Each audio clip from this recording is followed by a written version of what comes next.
We are in Matthew chapter 10. No surprise there.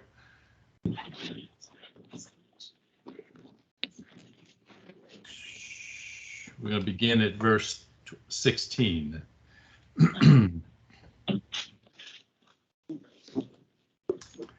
Let me read a little bit of it, and then we'll back up and explore. You're a little. So, Matthew, I'm sorry? You're a little jerky. Jerky. I've always been a little jerky, but I don't know.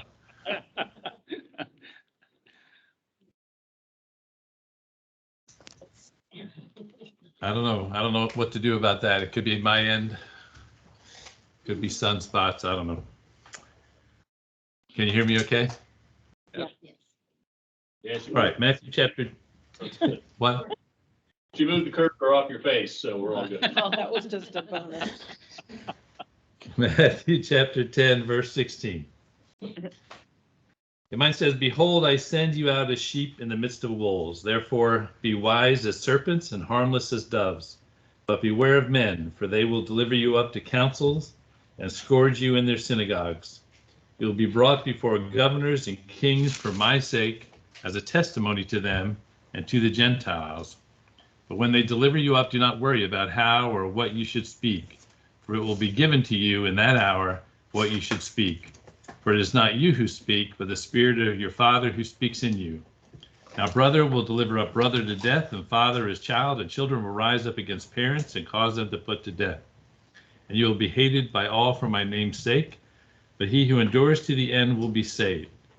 When they persecute you in this city, flee to another. For assuredly I say to you, you will not have gone through the cities of Israel before the Son of Man comes." Yeah, okay, so let's go back to the beginning. So if you remember, we got these three sections here in Matthew chapter 10 following the introduction to the disciples. This section really is about how the world will react to the disciples as they go out on this,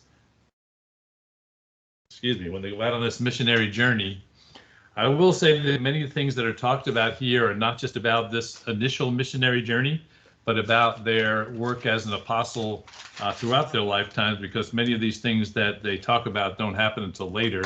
Some don't even happen until the Lord comes. So it's a very broad kind of statements that he makes here in 16 to 23. So let's go back to verse 16.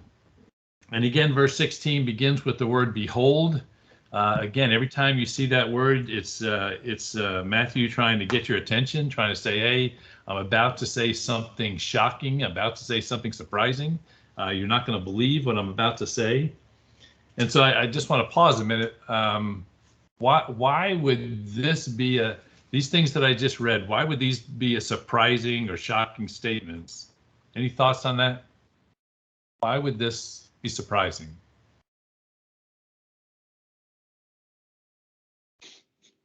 I go back a minute to verse 7 through 10, right? And look at what he has said to the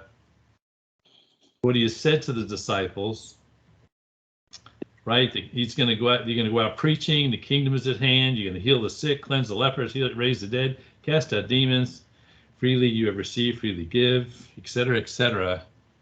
And then he makes these statements here in verse 16 and following. Why would they be surprising? They're healing people. They're sick. They're doing great stuff.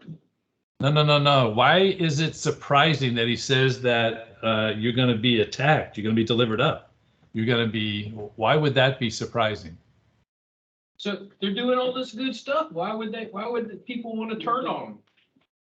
Yeah, exactly. Right. I mean, you can think about the disciples for a minute. They got to think, man, we got the power of God going with us. We're going to heal everybody. We're going to raise the dead. This is going to be great.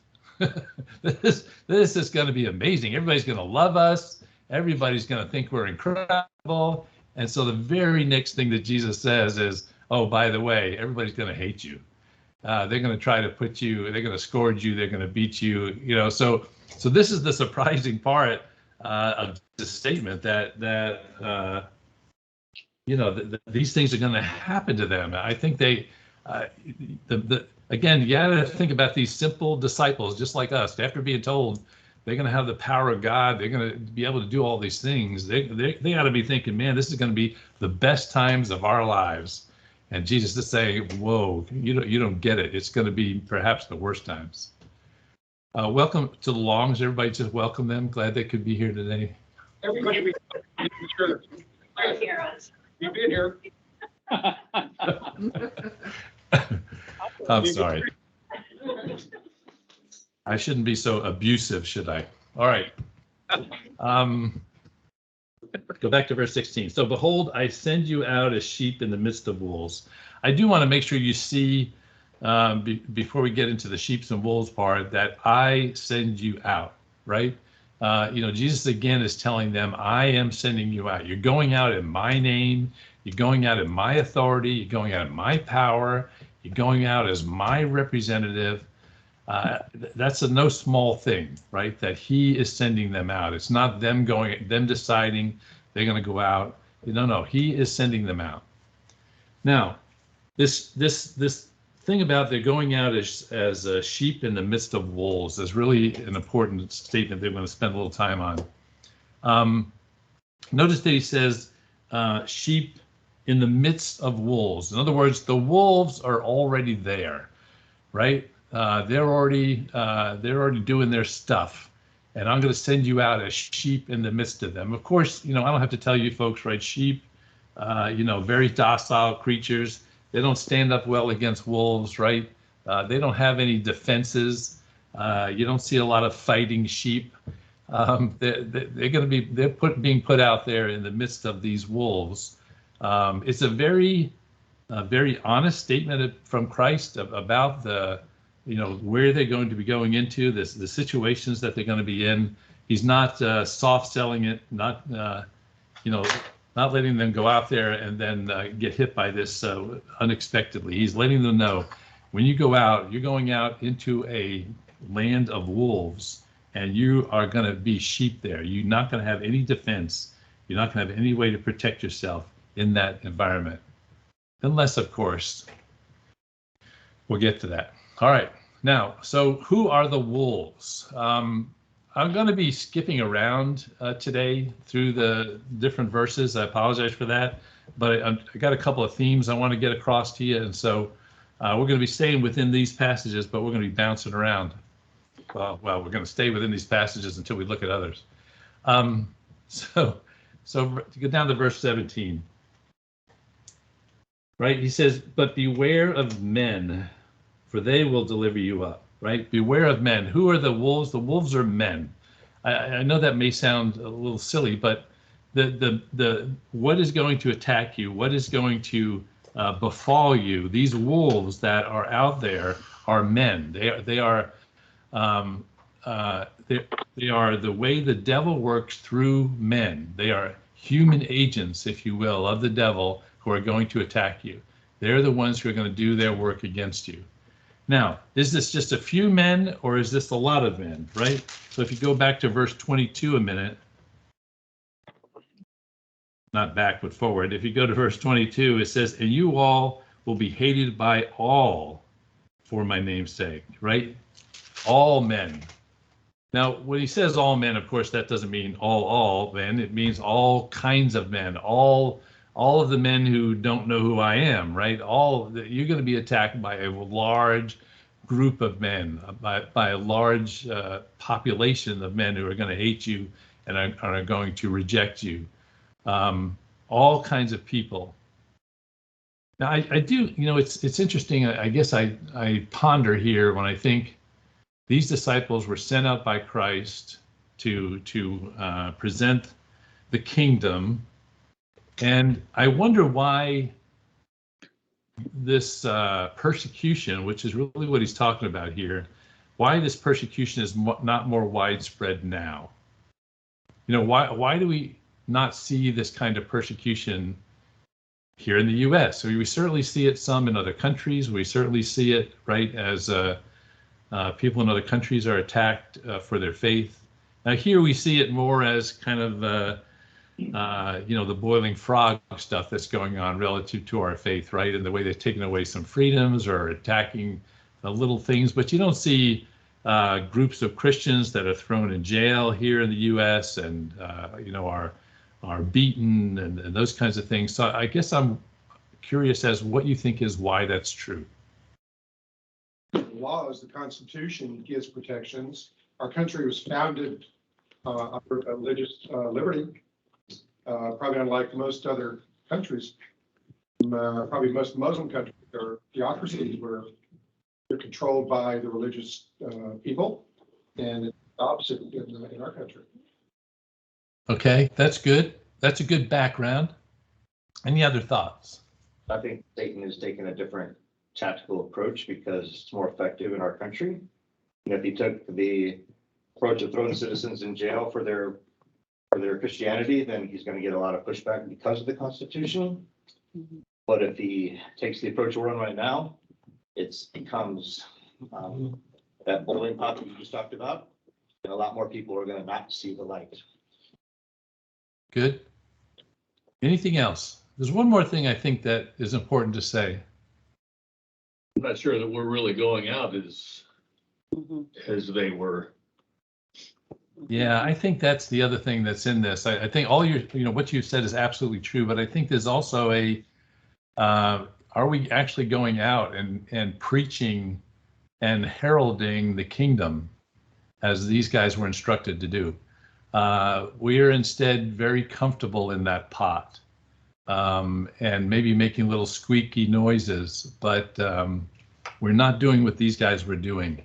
And therefore not meeting the resistance and persecution that they were meeting. So it's just something for you to ponder. Okay, look at 1 Corinthians chapter 4 a minute.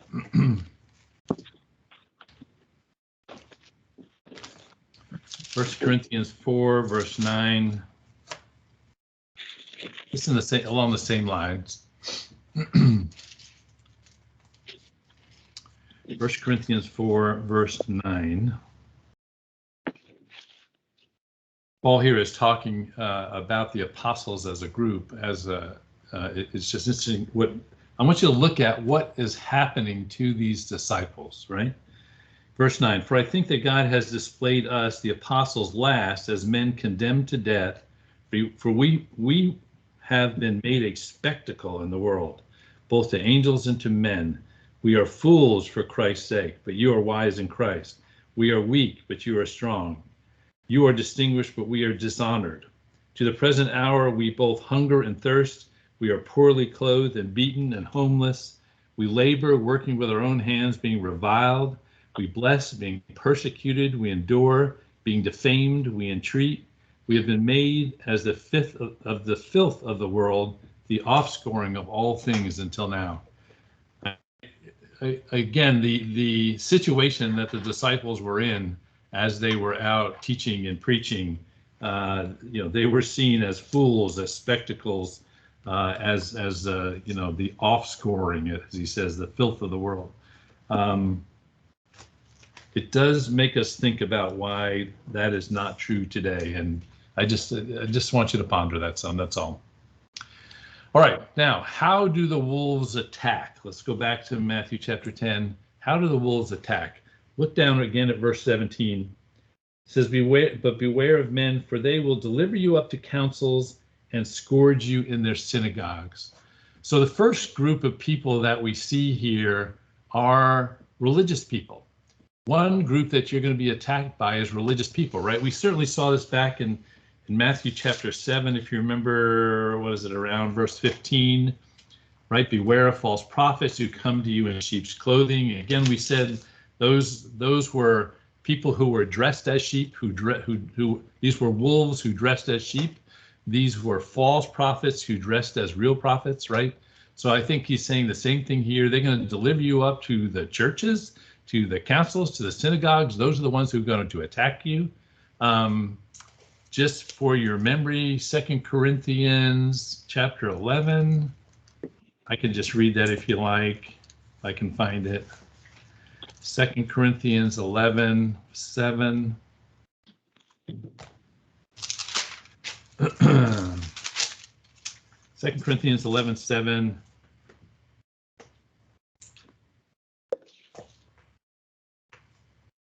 Why does that not look like where I was going? No.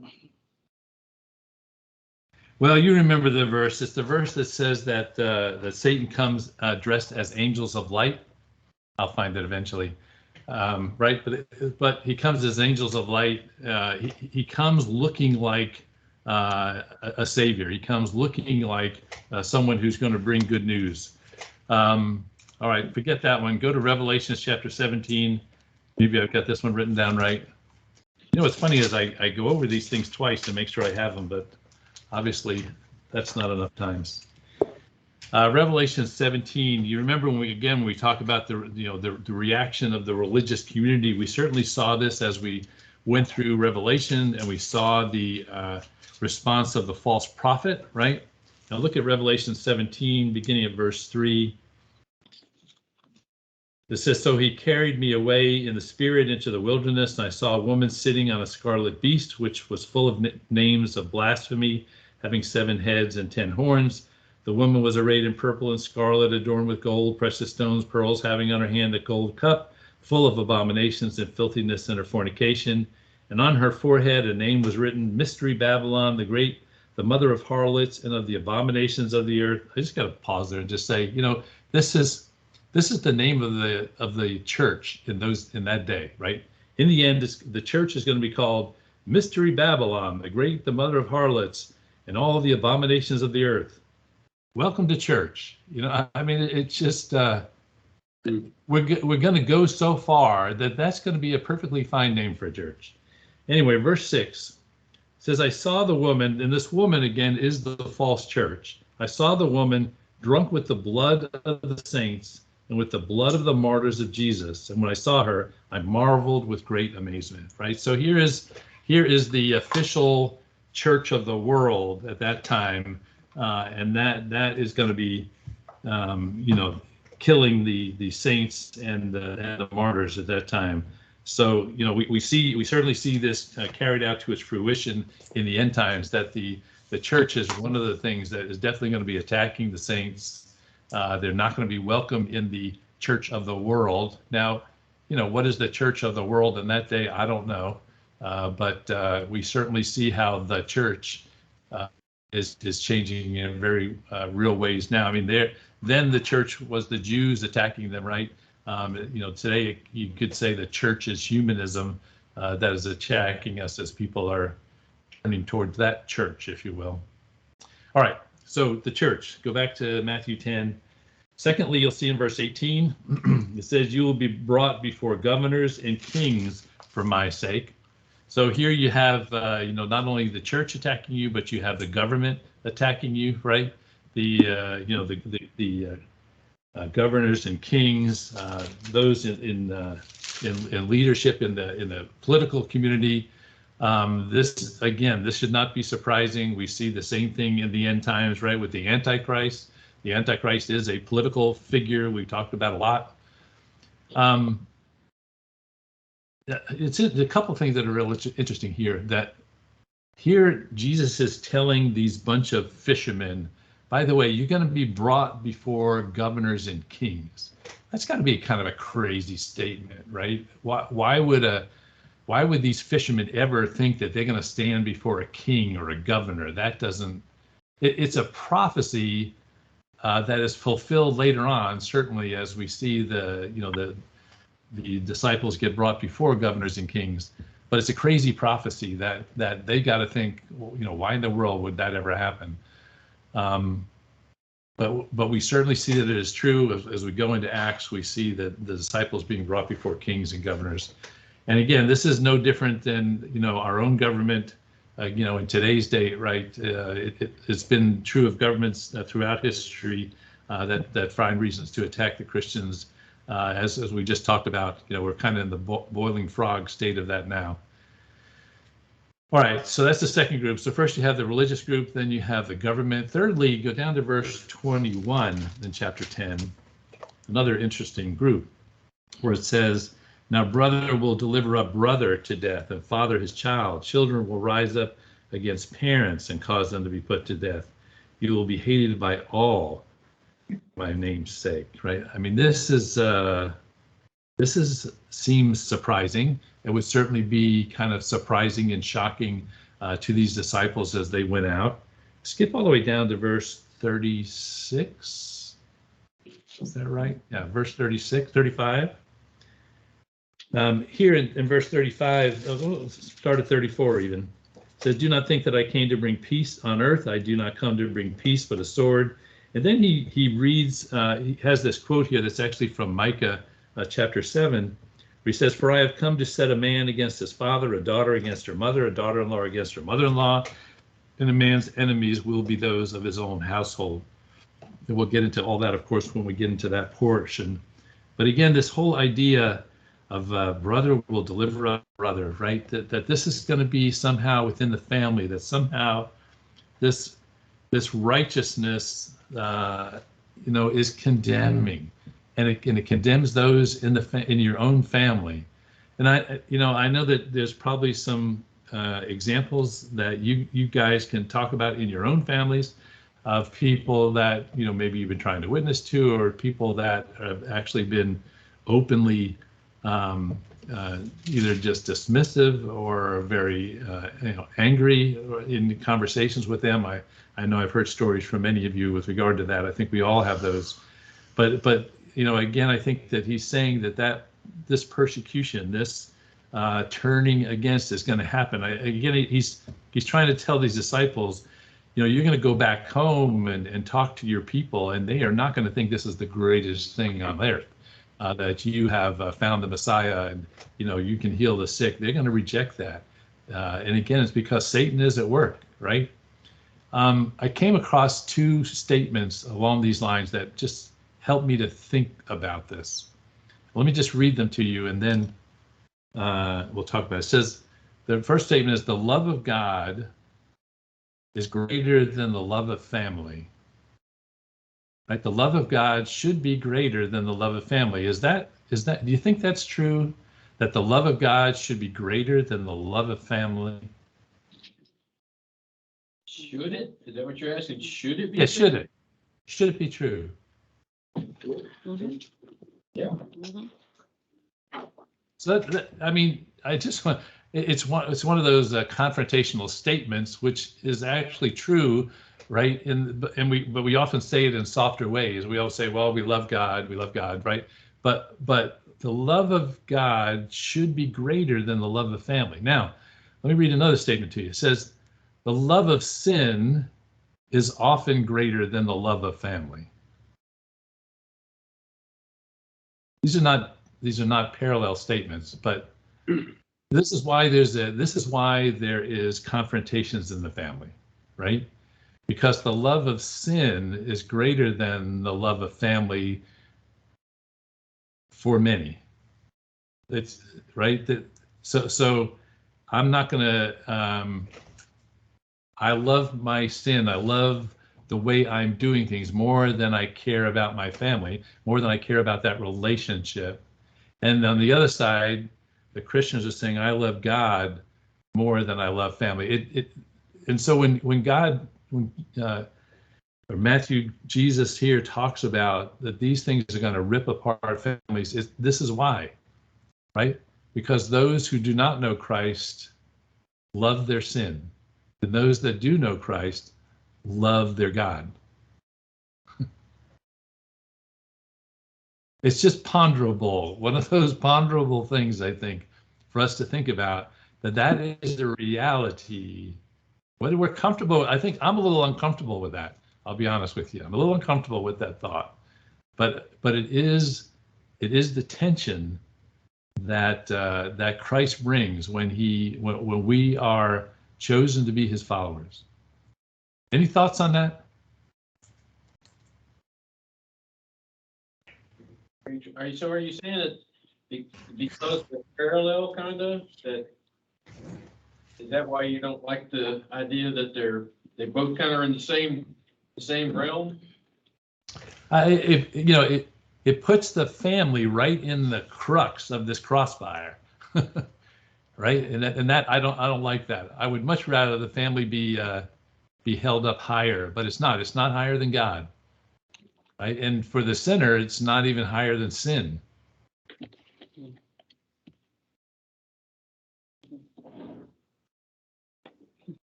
Nobody else is bothered by this. Okay, we're going to keep going then. I can tell sometimes I just don't make a connection. All right. All right. So who are the wolves that attack, right? It's the religious people, it's the government, and it's those within the family. For some of us, some of our families, maybe it's not yours. All right. So I would next ask, why are they so vicious? Why are the wolves attacking? And it's very clear in these statements. Go back to verse 18. He says, you will be brought before governors and kings for my sake, right? For my sake. And then again in verse 22 that we just looked at, he says, you will be hated by all men for my name's sake, right? People are going to persecute you because you represent Christ, right? Because they are persecuting Christ in you.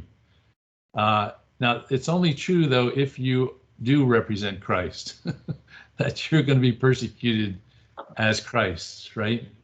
But that's what he's saying. He's saying you're going to be persecuted because you represent me in the world, because they hate me, they're going to hate you, right? It's an interesting thing to look at Paul's story in this regard. So I want you to look at a couple of verses. First, look at Acts chapter 9 at Paul's conversion.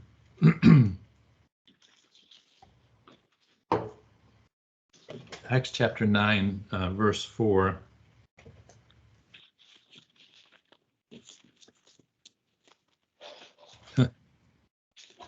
Yeah, Acts chapter 9.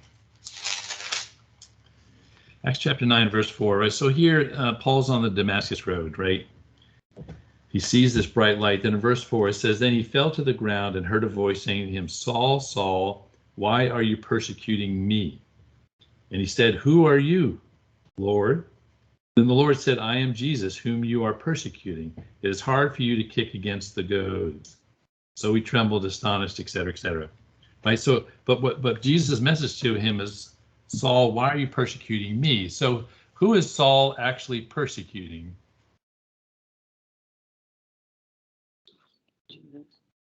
The church. The church, right? He's persecuting Christians. And Jesus is saying, you're persecuting me when you do that, right? He didn't come to say, why are you persecuting those Christians? He says, why are you persecuting me? Now I want you to turn to Philippians chapter 3.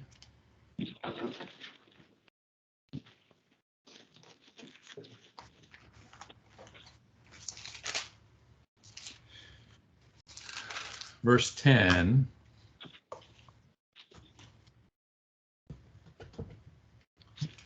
And I know this is in the middle of a grand statement that Paul is making here, but let's just take it knowing there's good stuff before this instead of reading all of it. But in verse 10, he's saying that I may know him and the power of his resurrection and the fellowship of his sufferings, being conformed to his death. So here he is essentially praying and asking that he may have the fellowship of his sufferings, being conformed to his death. So here Paul is asking God that he would be part of the sufferings of Christ. And now go back to Galatians chapter 6.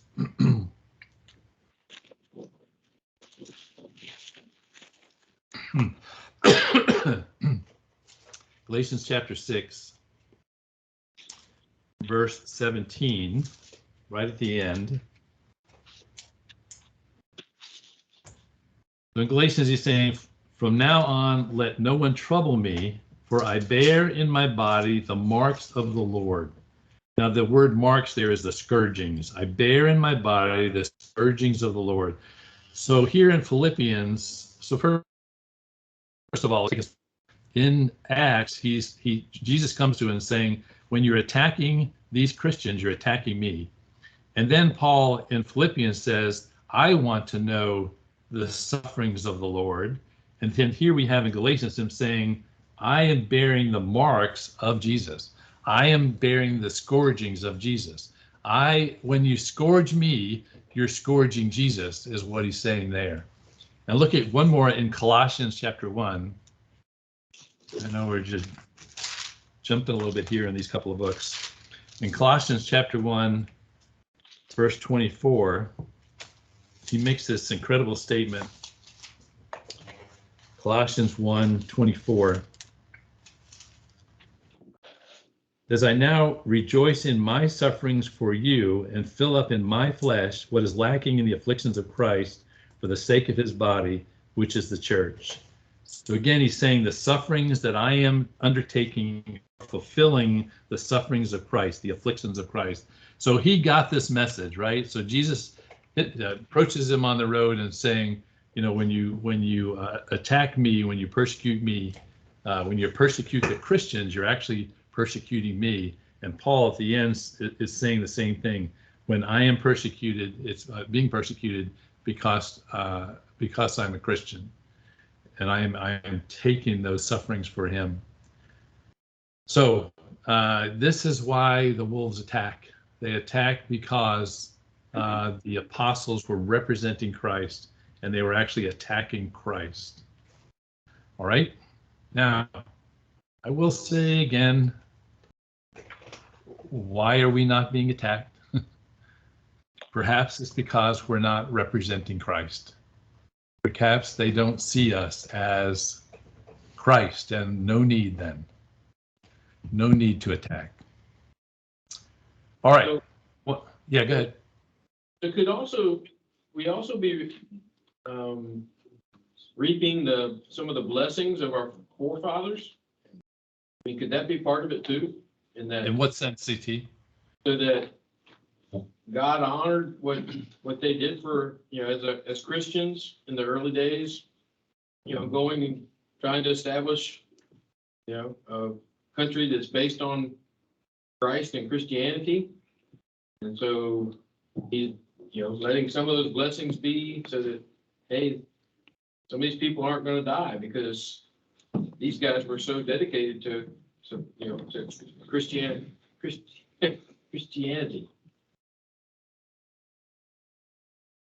Nah.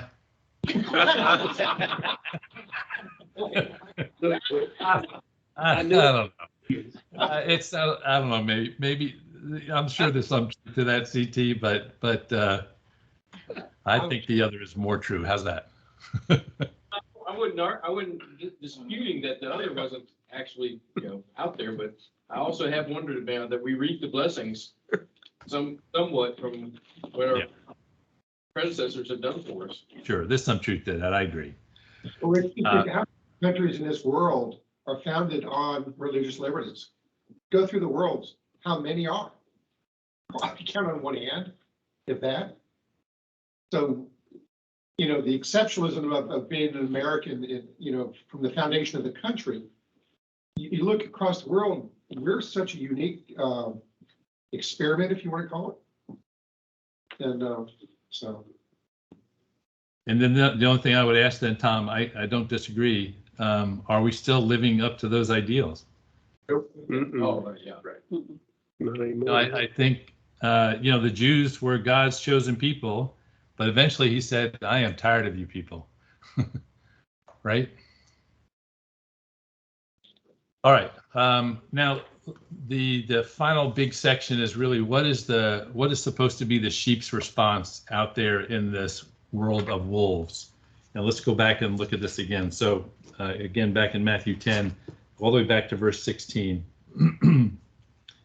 Behold, I send you out as sheep in the midst of wolves. Therefore, be wise as serpents, right? The first thing he tells us to do is be wise, to be smart, right? Serpents, it's interesting, serpents we typically associate with Satan, but in this part of the world, serpents were also very thought of as very smart animals, very cunning, skillful, shrewd. They had a wariness against danger, right?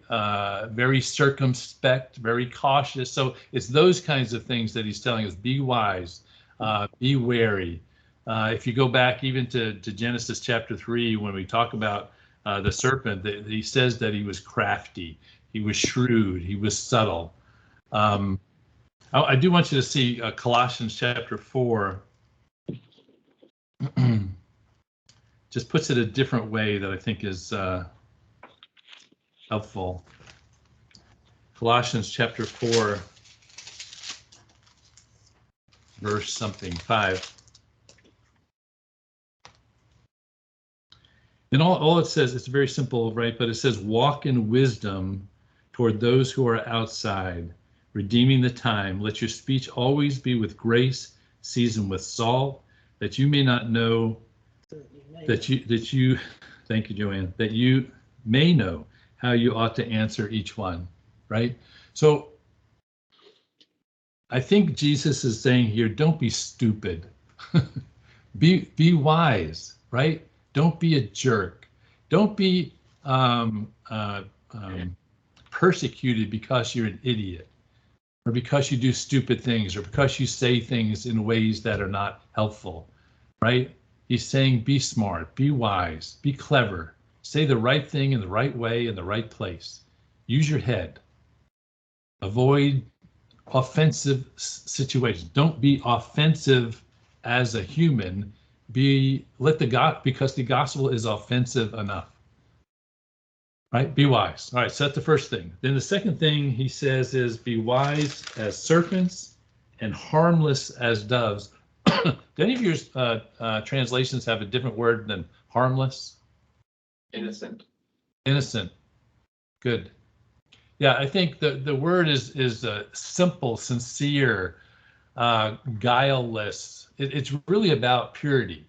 I think innocence is a good word. About undefiled, holiness, sincere, gentle, never compromising the truth, right? Being holy. So it's an interesting balance between these two words. Be wise as serpents, but at the same time, be innocent as doves.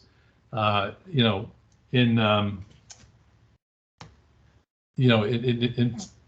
I'm just pulling out, let's see, go to Luke chapter 6 a minute.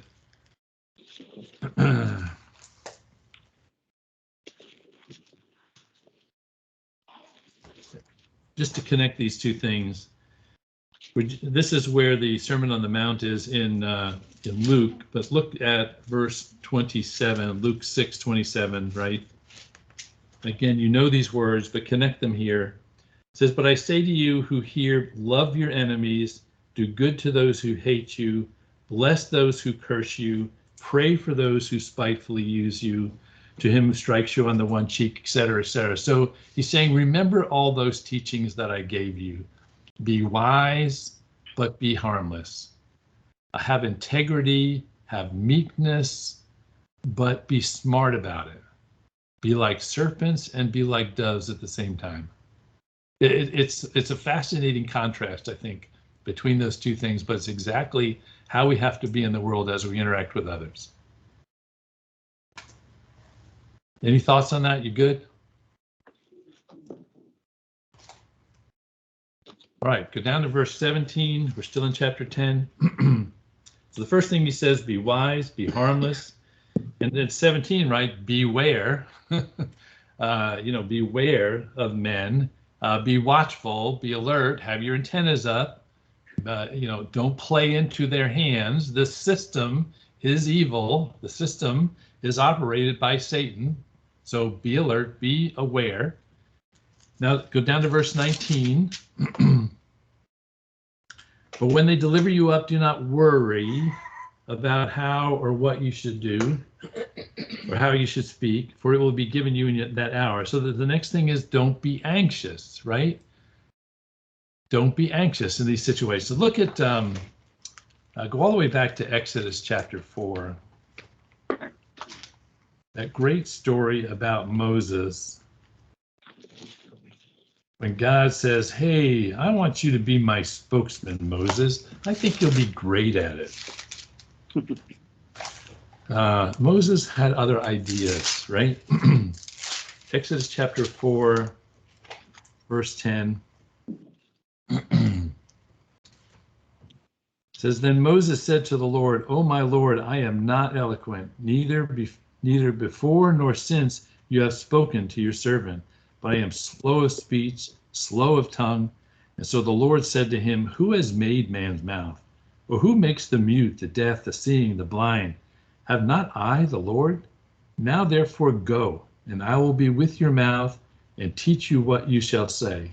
Moses goes on, continues to complain. But I mean, that's the same message here, right? It says, I told you guys to go out and give the message and not worry about what you're going to say, not worry about what you're going what's going to happen to you, what the response is going to be. I'm going to take care of you. This is no different from what he had to say back in Matthew chapter 6, right? What is it, verse 25, right? Do not worry. Therefore, I say to you, do not worry about your life, what you'll eat, what you'll drink, what you put your body, what you put on, et cetera, et cetera. Now he's saying, don't even worry about what you say. Do you believe I'm going to take care of you or not? I can take care of you. I can take care of you when you speak. I can take care of your food. I can take care of everything. It says here, right? It shall be given to you. It's just another thing that God is going to give to us. Beyond our life and our sustenance and our clothing, he's also going to give us the things we need to say in that time. The Spirit of God will bring these things to mind. So one of the commentaries made this statement: if God can lead you at all, he certainly can lead you in the midst of these conversations. If you believe that God can lead you, he certainly is going to lead you in the midst of these kinds of conversations.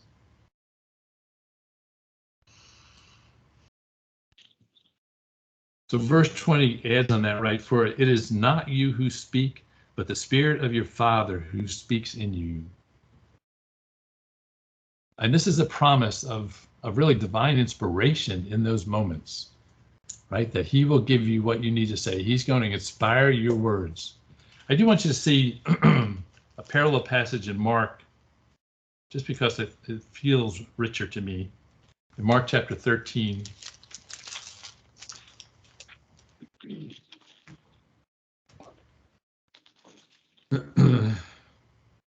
Mark 13:11. Mine says, "But when they arrest you and deliver you up, do not worry beforehand or premeditate what you will speak, but whatever is given you in that hour, speak it, for it is not you who speak, but the Holy Spirit." Now, I don't know if some of you have had this experience or not, but I certainly have, in the midst of witnessing opportunities, when I've gone in, and first of all, I go into it, I am totally nervous. I don't know what I'm going to say. I don't feel like I'm smart enough to have that kind of conversation. But then once the conversation starts, there's this peace that comes over me, and then I just go, and stuff comes to my head that I didn't think about, that I've read before, or a quote that somebody's made. It's not that I planned it all out. Now, I do tell you, I did go through EE, I went through faith, right? So I have some framework for having these conversations, but the stuff I say, I'm always amazed at what I say, because I don't know where it comes from, right? And it's because of this very same thing. In the midst of these kinds of situations, when we're doing the work that God wants us to do, which is telling other people about him, he gives us what we need.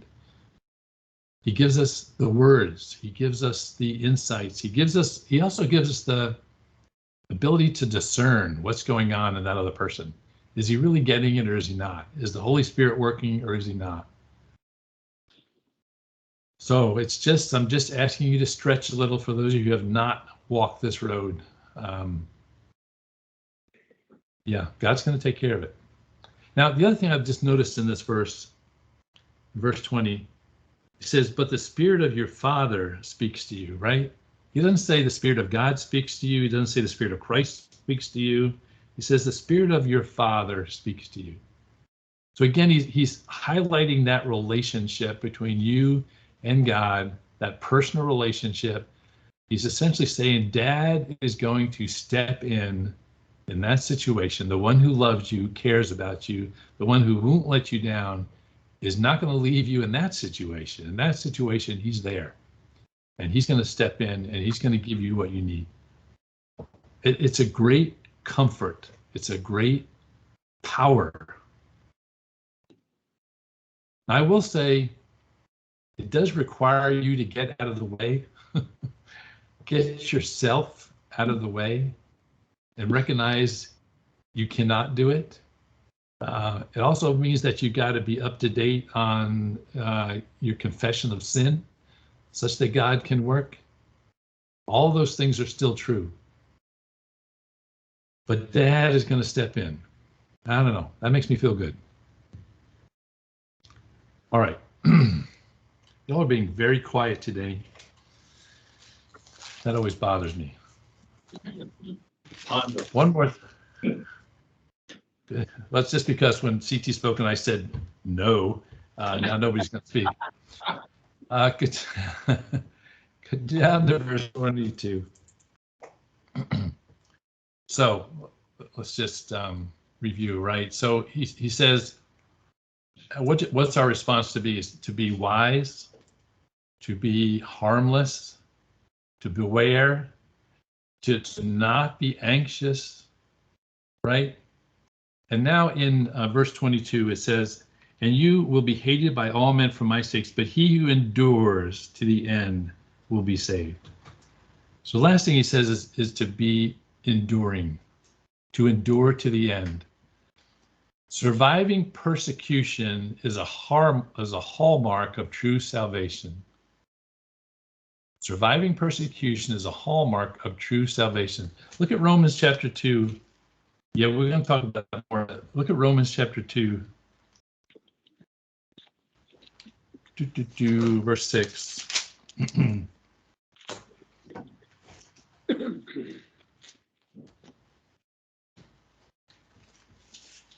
Romans chapter 2, verse 6. Yeah, I know I'm in the middle of a statement here, but let's go. It says, who will render to each one according to his deeds eternal life to those who by patient continuance or patient endurance, same word, in doing good seek the glory, honor, and immortality, but to those who are self-seeking and do not obey the truth, but obey unrighteousness, indignation, and wrath, right? But again, verse 7, eternal life to those who by patient endurance in doing good seek for glory, honor, and immortality. And then Hebrews chapter 3, verse 14. Hebrews chapter 3, verse 14.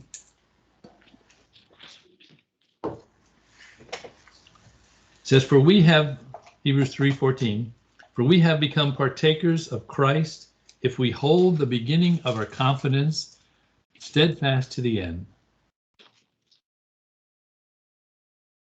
For we have become partakers of Christ if we hold the beginning of our confidence steadfast to the end. So let me make sure that this is clear. Does this mean that we are saved if we endure?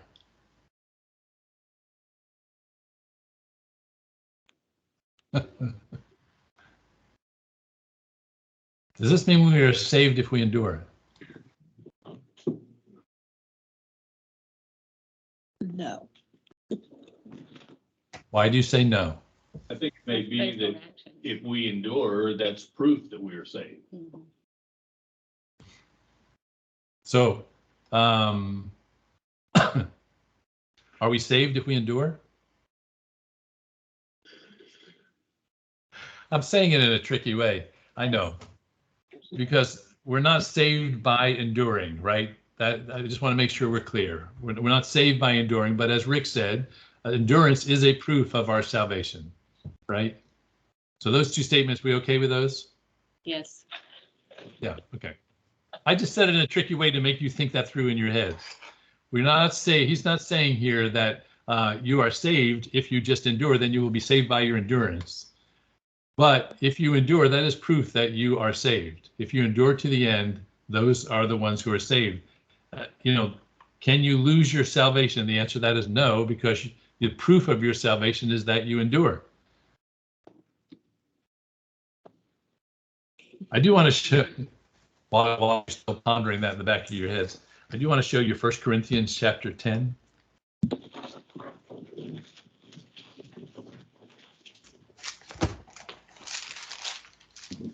Oh, no. I didn't write down the verse. 1 Corinthians chapter 10, where is it? There it is, verse 13.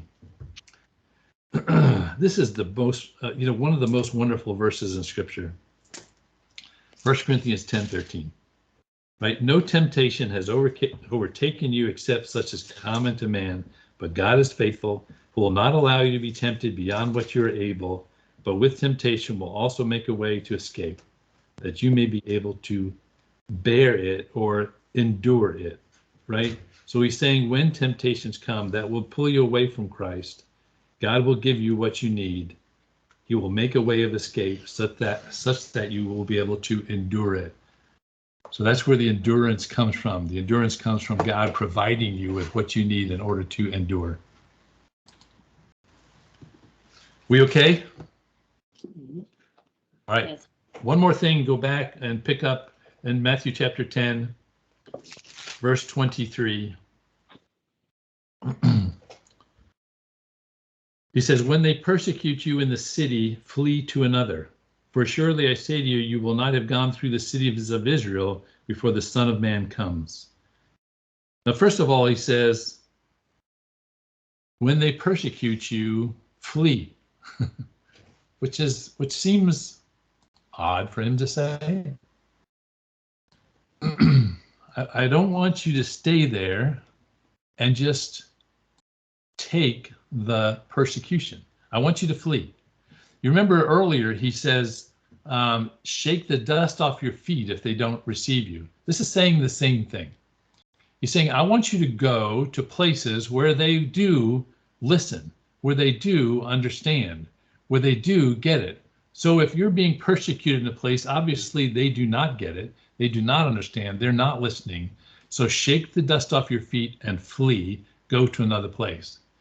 Don't stay in that same place and just be a martyr and just lose your life and saying, well, I'm just going to stay and I'm going to hold on this blah, blah, blah, blah. No, he says, go on. There's a lot of places in Israel that need to hear what you have to say. There are a lot of cities that you need to go to. There are a lot of places that need to hear what you have to say. Go to those who will listen and give them your time and energy. And I will say, same is true today, right? Don't be a martyr, either in your own head or for real, right? Go to those that listen. Go to those that pay attention. And again, when I think back on witnessing situations, I can remember perceiving that this was not being received, right? Or people getting angry. That also happens sometimes. And then it's time to say, thank you very much and go on, right? And go to those who will listen. Go to those who the Lord has prepared. Go to those that the Holy Spirit is speaking to. That's the message he's given here. All right, so let me just review. So first of all, behold, this is a crazy statement. I'm going with you. I'm going to send you out into a world that is full of wolves who hate you, who are going to try to persecute you. And these wolves are men. They're all kinds of men. They're religious men. They're government men. There may be men in your own family. Why are they vicious? Because you're going out and representing me for my sake. And what is our response to be? Be wise, be harmless, beware, be not anxious, and be enduring. And then finally, be gone. Flee in the midst of persecution. Okay? Well, Rich, when you think about Yeah. the 12 apostles, all but one were martyred. So if you take what you said, maybe they didn't quite understand that, or how do you? Eventually they were martyred, right? Eventually they did have to give the ultimate sacrifice, but they also if you look at the history of the apostles, you'll see that they went all over the world. I mean, some all the way into India, some all the way throughout Europe, right? Spreading the gospel, trying to find those people who will listen. Hey, sometimes martyrs catch up. I mean, sometimes the persecutors catch up and they become martyrs. So the point was not to stay there and just be martyred. Flee if you can, and try to find others that you can witness to, that you can share the gospel with. I don't think their being martyred said that they didn't pay attention to Christ, because if you look at their lives in the history books, you'll see they went all over the world and shared the gospel, all over the known world at that time. Hey, Rick, Yeah. you threw the bait out there, I'm gonna bite. Probably shouldn't. Going back to 30 minutes ago when we talked about, can you or do you love God more than your family? That's a hard, for me, it's a hard thing to contemplate. It's easy for me to say, well, my wife is here, I can see her, I can love her, but God's not in front of me. You know, you go back to the faith thing and all that plays into it. And I'm there with you. And then your last comment after that was, even sinners, it's exactly word, but even sinners love sin more than they do God. And I'm thinking, we're there too, because we're sinners and we sin. It's not directly perhaps because we hate God or don't love God, but we do it. And so I'm with you there. It's a difficult situation. But yeah, I have trouble with that. No. Okay. Thank you for that honest reaction. That's the honest reaction I was looking for, because that's the reaction of me. And it's part of the reason goes back to it really answering the question, do I love God? Do I really love God? And again, my love of God is directly related to how much I know about him, how much I know him, how much time I spend with him, how much, because again, I love my spouse because I spend a lot of time with her, right? We do a lot of things together. We communicate a lot, right? We have each other's best interests at heart all the time. Do I love God? It really comes down to that question: how much do I really love God? Not comparing the love of God to the family. The real question is, do I love God really? And I think there are two words, how much, play into that. It's not just, I think as a Christian, we love God, but how much? Yes, yes, exactly what I was trying to say. You said it better. Yeah. That's unusual. Thank you. I'm waiting for that. Well, it wasn't CT who said it. I mean, he had Virginia Tech. That's all he gets today. I'll have to pass CT my notes next week. Oh.